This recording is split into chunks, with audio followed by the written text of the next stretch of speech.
Olá, que a graça do Senhor esteja sobre sua vida. Estamos firmes no nosso curso, o preparo e a pregação da palavra. É algo fundamental para todo aquele que queira trazer a mensagem do Senhor, também ter o seu preparo.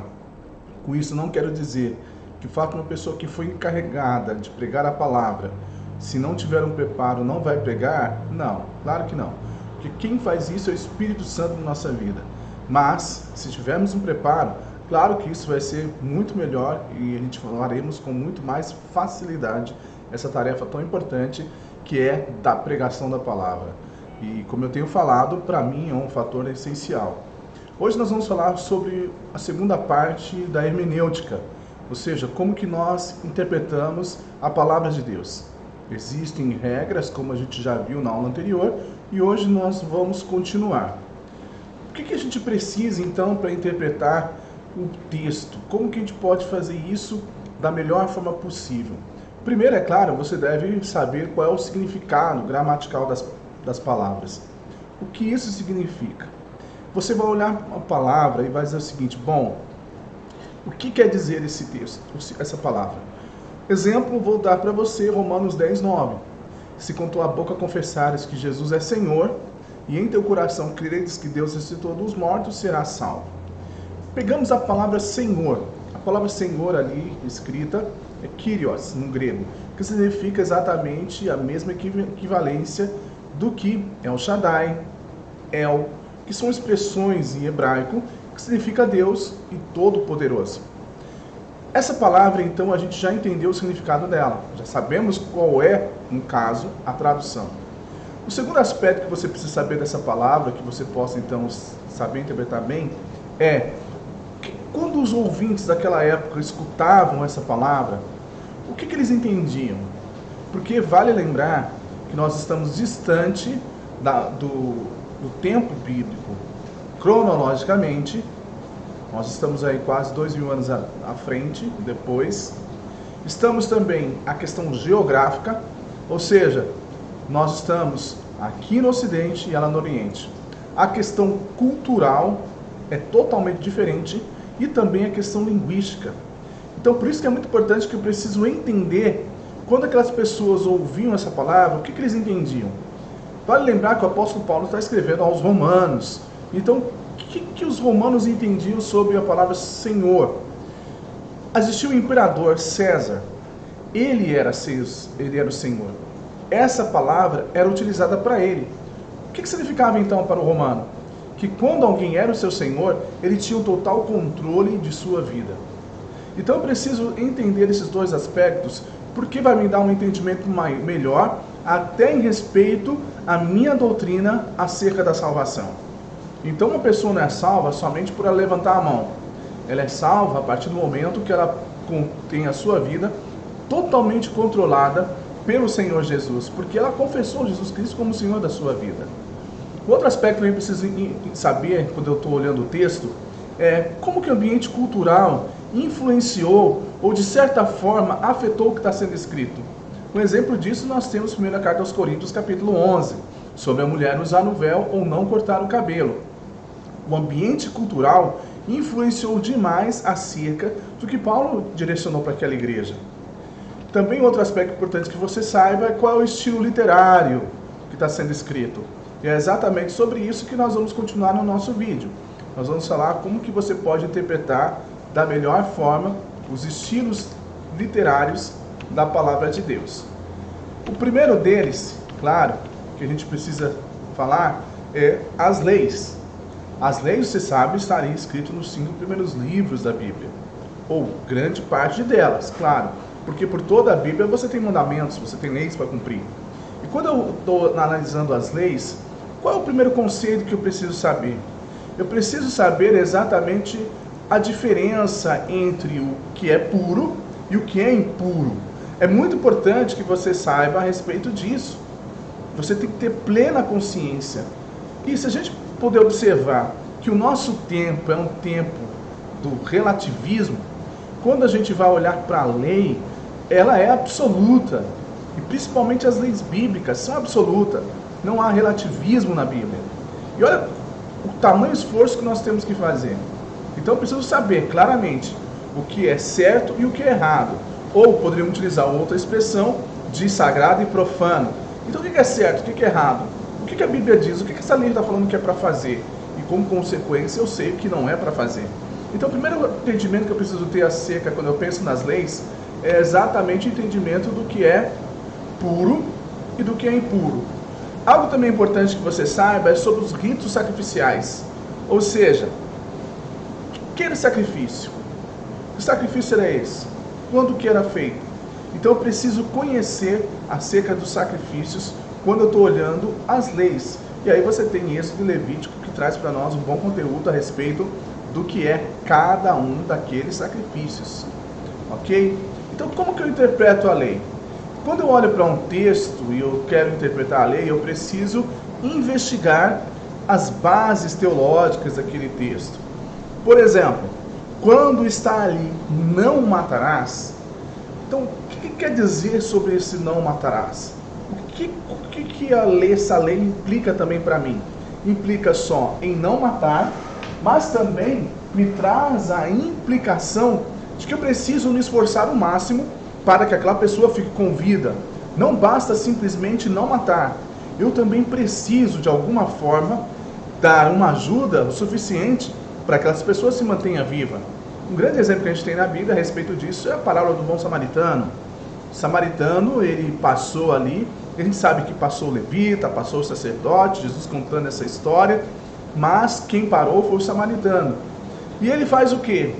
Ele pega aquela pessoa que estava totalmente debilitada, coloca em um lugar, dá a ele dinheiro, recurso, para que fosse cuidado dos seus ferimentos, tivesse alimentação e um lugar para dormir.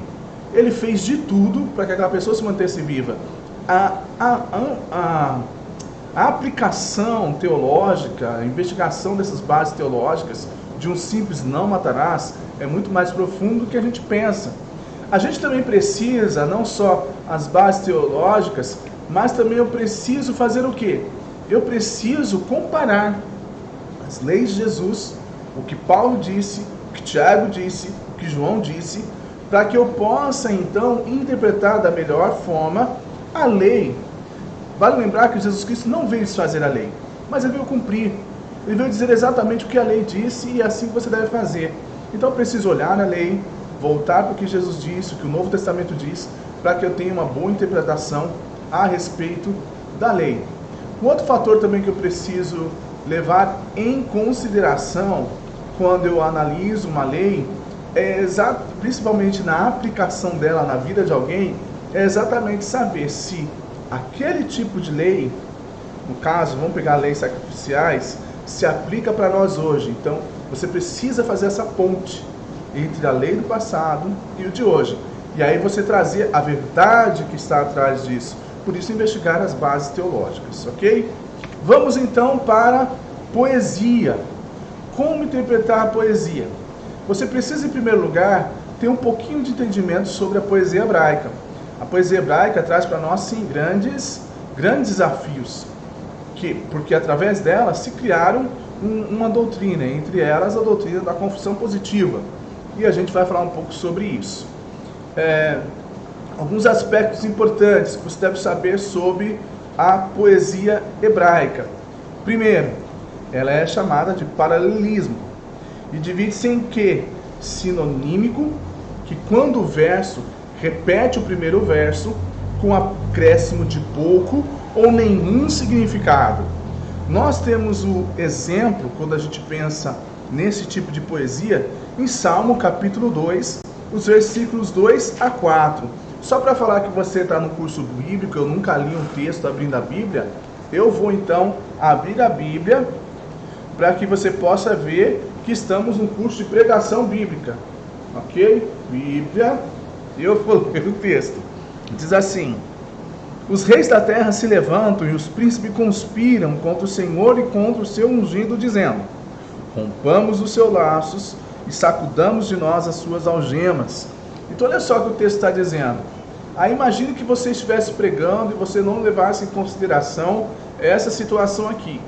Então você pregaria esse texto da seguinte forma: irmãos, isso aqui já foi cumprido em Jesus, porque Jesus é o ungido do Senhor, enquanto ele estava ali sendo perseguido. Quem perseguia ele? Perseguia os reis, e não era só os reis, os príncipes também perseguiam. Mas não é isso que o texto, que a poesia está dizendo. Quando você sabe que você tem os dois ali, e você entendeu esse tipo de poesia, você vai entender que reis e príncipes significa a liderança daquele lugar. E aí você vai ver que a liderança da época de Jesus o perseguia, os líderes da época. Então eu preciso entender esse aspecto muito importante quando eu penso em poesia hebraica. Um outro texto, e é esse eu quero falar rapidamente, que é quando eu citei a questão da confissão positiva, é Isaías 53, versículo 5. Isaías 53, versículo 5, o profeta Isaías vai dizer o seguinte: embora seja uma profecia, mas é uma profecia através da poesia, ok? Então vamos lá, o texto diz assim: mas ele foi traspassado pelas nossas transgressões e moído pelas nossas iniquidades. O castigo que nos traz a paz estava sobre ele, e pelas suas pisaduras fomos sarados. Então olha só, a confissão positiva faz o quê? Ela pega esse texto e diz: fomos sarados, curados. O versículo 4 fala de enfermidade. Opa, isso significa que a enfermidade não deve ter no cristão, porque Jesus Cristo foi moído pelas nossas enfermidades e pelas suas pisaduras fomos sarados. Então, nenhum crente pode ficar doente. Não é isso que o texto diz. Você vai ver que ele está fazendo exatamente esse jogo da poesia hebraica. Ferido, esmagado, a mesma coisa. Transgressão, maldade. Então, se é transgressão, maldade, aquela enfermidade do versículo 4 é maldade, é pecado. E aqueles sarados, no final do versículo 5, é o quê? É o perdão da transgressão e da maldade, e não cura. Então, por isso que é muito importante que a gente entenda essa questão da poesia hebraica. Senão nós pegamos coisas, colocamos coisas no texto que, em hipótese alguma, era para ele estar. Um outro também que a gente encontra, tipo de poesia na Bíblia, é esse que eu vou colocar. Progressivo. Aí, para quem gosta de política, não é progressista, não é conservador, não é nada disso, gente. Direita, esquerda, socialista, não é nada disso, não. O progressivo é que exatamente o segundo verso, ele sempre traz mostra um crescimento, um desenvolvimento do texto. Exemplo que a gente tem, Salmo capítulo 1, versículo 3, que fala que a árvore foi plantada junto à corrente de águas, que dá o fruto na estação própria e não murcha, ou seja, se mantém viva. Você vê que é uma progressão. Em Jeremias 50, versículo 19, o texto fala de que Deus é uma profecia do retorno de Israel à terra prometida, de que Deus ia fazer com que Israel paste, mas não falte, ou seja, o sustento de Deus. Nada vai faltar a Israel depois disso. Então eu olho para essa poesia, eu preciso de fato entender exatamente o que o texto está ensinando. Uma outra expressão que a gente encontra, um outro tipo de poesia, é a culminante, ou seja, é quando tem um clímax, um ponto central na poesia. Exemplo, Salmo capítulo 8, versículo 3 e 4, o salmo que fala exatamente da doutrina do homem. E aí vai falar o seguinte: que Deus fez o céu, são obras das suas mãos, fez a luz, fez as estrelas, e que é um homem. Ou seja, olha a magnitude desse Deus, olha as coisas que ele criou. E aí ele pergunta: mas o que é o homem? Ele passa a discorrer a doutrina do homem. Salmo 29, versículo 1 e 2, fala exatamente sobre que, olha, dai a glória devida todos os povos. E o ponto central desse texto é o que? Adorai o Senhor.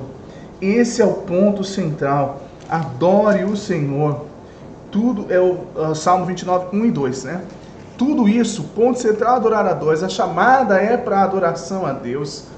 Então é um ponto culminante, algo que é muito importante, que é todo o pensamento daquele texto. Então, às vezes a gente fica prestando atenção em detalhes e esquecemos do que é mais importante no texto. E quando a gente conta uma poesia assim, eu preciso exatamente fazer o que é correto no texto. Por isso que é importante eu conhecer bem a questão da poesia hebraica. Senão, meu irmão, a gente passa batido. Estou aqui puxando um outro slide, a continuação do slide aqui também, né? Só que pronto. Qual que é um outro tipo de poesia hebraica? O outro tipo de poesia hebraica é o antitético, ou seja, que existe um contraste do primeiro com o segundo verso. O exemplo que a gente tem é Salmo 20, versículo 7. O primeiro verso fala que alguns confiam em carros, em cavaleiros, e a outra parte você sabe qual que é. Nós confiamos no nome do nosso Deus. Ou seja, não adianta só confiar nos homens. Nós temos que confiar no Senhor. Então esse é uma outra tipo de poesia hebraica que nós temos. Então eu preciso também tomar cuidado em alguns aspectos. Quais deles? A linguagem e a imagem poética. Às vezes ele está utilizando coisas que ele está vendo. Pega o Salmo 23. Davi, essa é a sensação que eu tenho, que Davi estava olhando um pastor pastoreando as ovelhas. E ele também, como pastor de ovelhas, ele sabia exatamente o que significava isso. O Salmo 23. E a gente tem aí o Salmo 1, versículo 3 e 4, que fala que o justo, versículo 3, aliás, só o 3, esquece o 4 aí, só o 3, que o justo é comparado como uma árvore plantada junto à corrente de água. O que significa isso? O que significa ser plantado junto a correntes de água? Quando a gente consegue entender isso, a gente aí consegue trazer toda uma lição e um entendimento melhor do texto, e a pregação fica mais rica. Por isso que vai ter texto que você vai assim, nossa, você ouve um pregador depois que estudou isso, eu nunca tinha prestado atenção que seria dessa forma. Por quê, gente? Porque o cara prestou atenção nesses detalhes, estudou, foi mais fundo. Então é importante que você também faça isso, ok? Vamos agora para a questão da profecia. Vale lembrar que a profecia é uma interação entre presente e futuro, é importante que você entenda isso. O profeta praticamente ele antevia algumas coisas que iam acontecer com aquele povo em determinado momento da vida dele. Um dos pontos essenciais quando a gente tem a questão da profecia é ver exatamente se aquela profecia já se cumpriu.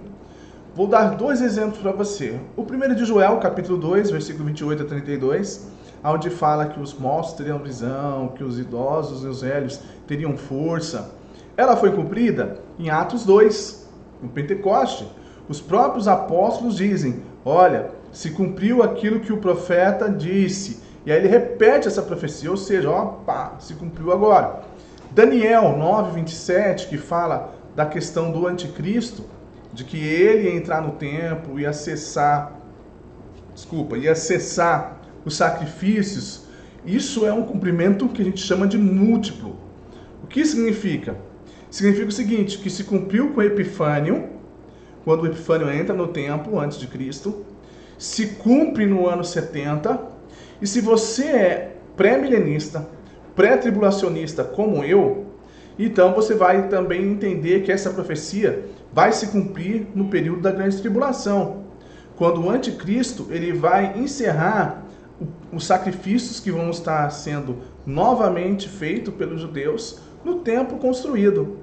Então, são 3 vezes a mesma profecia. A gente fala que é um cumprimento múltiplo. Então, preciso também tomar conta em relação a isso.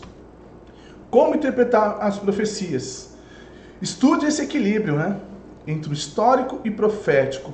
O que já se cumpriu e o que não se cumpriu. Por exemplo, a gente já vê algumas pessoas falando de escatologia, falando sobre a guerra de Gog e Magog. Para mim, a guerra de Gog e Magog já se passou. Ela não é para o período da tribulação. A guerra do Armagedon, sim. Mas Gog e Magog, para mim, já se cumpriu. Então, vou dar esse equilíbrio entre o histórico e o profético. Você precisa verificar se a profecia ela está ensinando alguma coisa. Qual é o ensino dessa profecia? Será que tem alguma coisa a ensinar? se foi cumprida ou não, como eu já mencionei, e se ela é condicional. Existem profecias que são condicionais? Sim. Exemplo que eu dou, o sermão profético de Jesus. Quando o mundo todo ouvir a mensagem desse evangelho, então virá o fim. Ó, condicional. Colocou uma condição. Qual é a condição? O mundo todo conhecer o evangelho. E o que vai acontecer? Virá o fim. É algo que eu já menciono que está acontecendo, porque nós estamos na internet. E ó, todas as igrejas estão online. Todas, do mundo inteiro. Do mundo inteiro. Ok? Verifique a presença também de significado simbólico. Ou seja, a besta que subiu do mar. Opa, é um monstro que vai subir do mar? Não. Você vai entender que a besta é uma pessoa que vai ser um líder mundial, vindo do inferno. E o mar é a multidão de pessoas, muitas pessoas.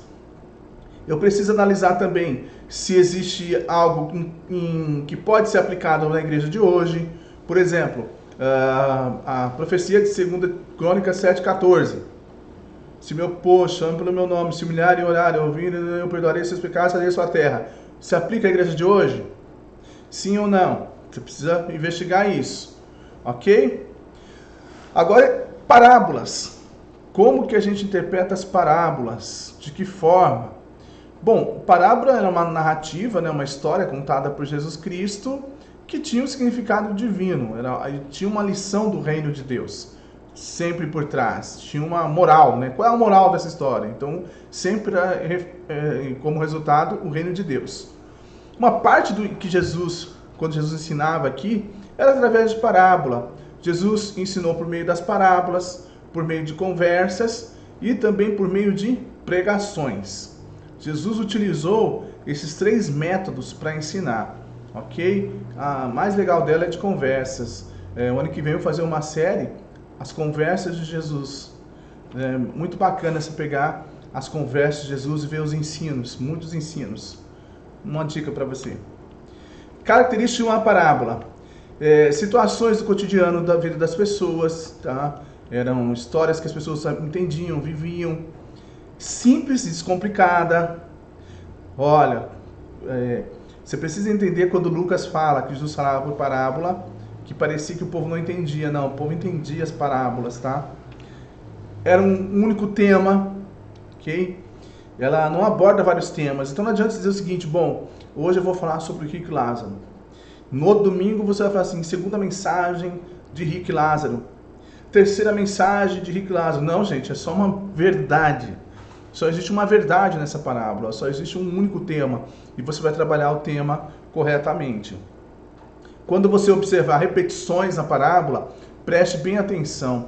Por exemplo, quando o filho pródigo diz, pequei contra o céu e perante ti.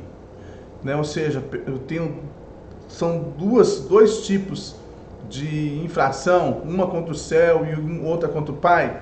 Não, é um só. Ele só está dando ênfase à questão do pecado.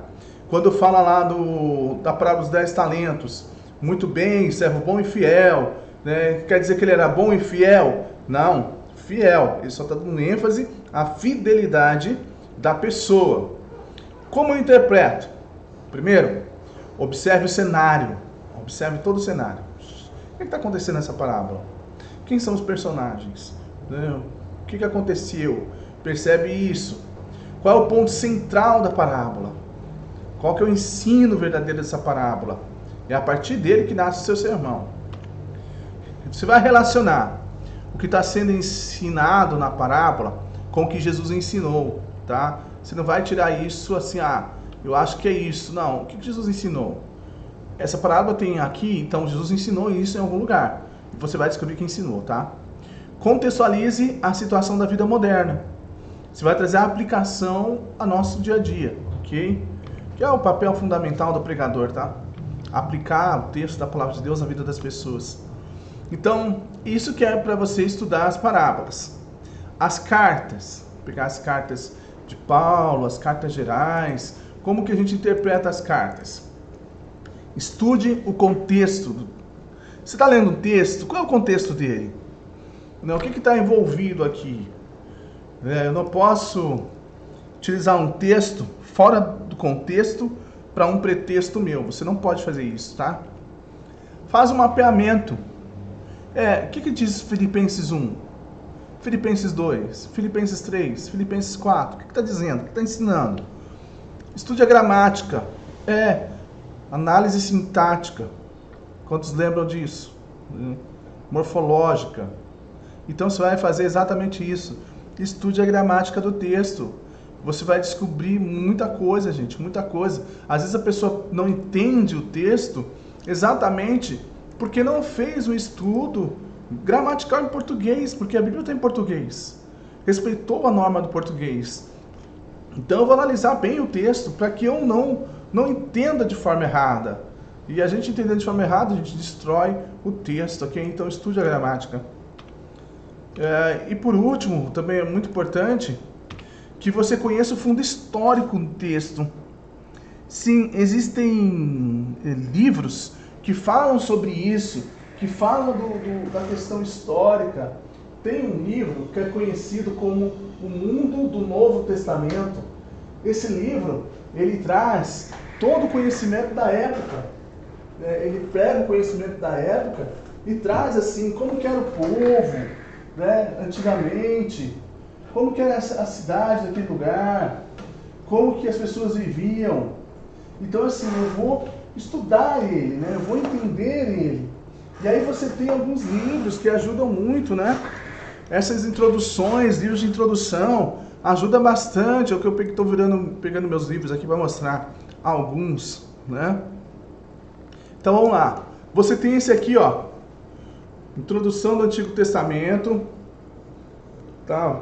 Vai trazer bom conteúdo histórico. Instituições de Israel. Gente, esse livro para a cultura judaica, tá? Esse cara é fera, é referência na cultura judaica. E esse aqui é o Mundo do Novo Testamento. Eu não tenho o Mundo do Antigo Testamento. Já procurei, não achei. Se você achar, meu filho, tá bom demais, ok? Então são coisas que vão ajudar você a entender o fundo histórico do texto. Porque quando a gente entende o fundo histórico do texto, traz para nós muito entendimento a respeito daquele texto que nós estamos lendo. Algumas regras fundamentais que você não pode esquecer. Quais são? Primeira, essa é a maior de todas as regras. Aliás, a maior de todas as regras, essa você não pode esquecer, que é a Escritura é explicada pela própria Escritura. Ou seja, a Bíblia interpreta ela mesma. Se você não entende um texto aqui, você lendo mais para frente, você vai entender ele, porque ela explica ela mesma. Isso é fundamental para quem está estudando a Bíblia. Isso é um conceito da Reforma Protestante, tá? Porque antes da Reforma, o povo usava muita alegoria para entender a Bíblia. Muita alegoria. E a gente vê aí, até hoje, gente, tem gente fazendo alegoria com texto. Por exemplo, água. Qual é o significado de água? Nesse texto aqui falam que vocês devem ter sede, beber água. Beber água significa quando você quer ser batizado. Beber água significa quando você tem sede de Deus. Beber água significa quando você vai beber a água da vida lá no céu por toda a eternidade e tal, e você jamais vai ter sede. Tudo. Isso é alegoria, gente. Tem gente que prega a Bíblia até hoje, alegoria. E não é para fazer isso. Outro exemplo, alegoria. Vamos pegar aqui. Eu vi isso, me falaram disso, assim, me falaram que aconteceu isso. Os animais na arca, né? Quem eram os animais na arca?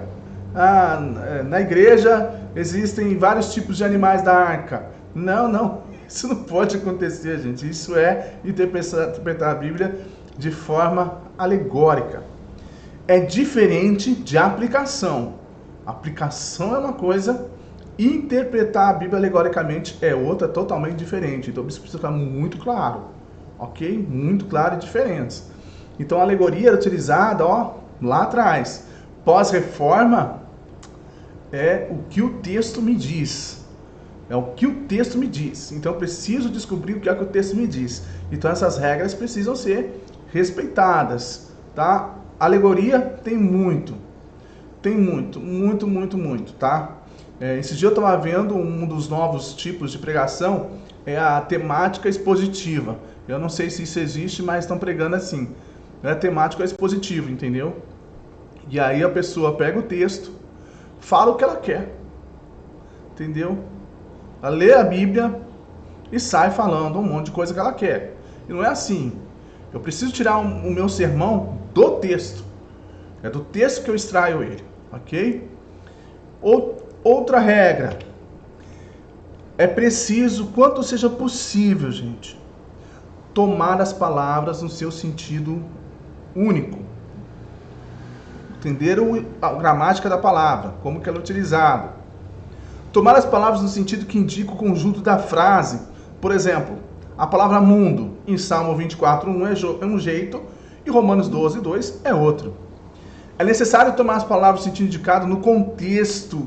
Ou seja, eu não posso tirar simplesmente essa expressão porque eu gostei dela e vou utilizá-la sem olhar o contexto do texto. Eu não posso fazer isso. Eu preciso levar em consideração qual era o objetivo do livro, o que o autor queria dizer com isso. Então, assim, qual é a ideia dele? O que está em torno do livro? E consulte passagens paralelas, explicando coisas espirituais pelas espirituais. As passagens paralelas, qual que seriam? Quando você olha no texto lá, se sua Bíblia tem isso, as versões mais novas não, mas as versões mais antigas, tem lá um númerozinho no meio do versículo, né? E embaixo tem um monte de referência bíblica. O que é aquilo? São textos paralelos. Ou seja, aquilo que está falando ali também fala, e você vai na letra, igualzinho lá embaixo, os versículos que falam sobre aquele assunto da mesma forma. Então eu preciso investigar isso, ok? Então, minha oração é que você, dentro dessas duas aulas que foi explicado, que isso sirva para você como base, para que você consiga fazer uma boa interpretação do texto. Ok, meu querido? Vamos orar, pedindo que Deus te abençoe.